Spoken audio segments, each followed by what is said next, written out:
years ago, when I was a commercial landscaper, me and the crew were out on a job one day, and this was a very large commercial apartment complex known for its great landscaping and flowers. I went in to check in with the ground supervisor for the day and let her know that we had finished up and see if she had any request or anything special that needed taken care of before we pulled out for the day. She said, "Yes, I want you to remove this ugly little tree." She proceeded to escort me outside to show me the location, and we walked around to this flower bed.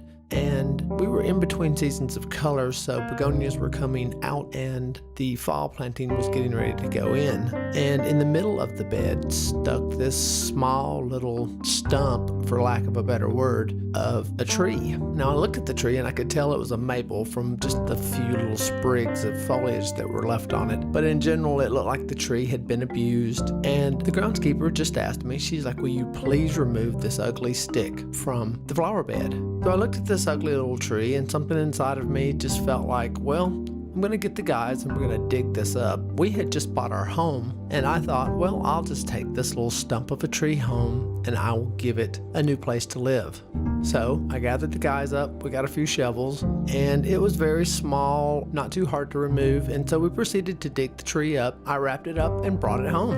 So I planted the little tree. The first spring, it put out just a few little sprigs, what were soon to be branches. So my mission was to try to rehabilitate the tree to grow and fill in its bare spots. So over the years, I took those small branches and I kind of trained and guided them, and sometimes would wire them a certain way to get them pointed in the right direction. Over the years, this small little tree started to take shape. It became quite a magnificent little Japanese maple.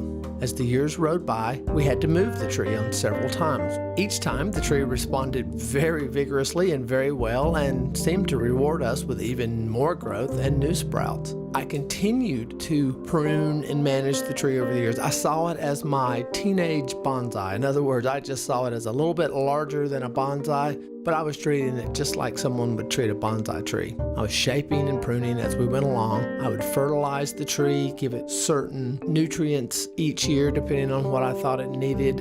And lo and behold, we have a magnificent little Japanese maple. We've had several people come by and even a few experts look at it, and the tree is estimated to be, are you ready?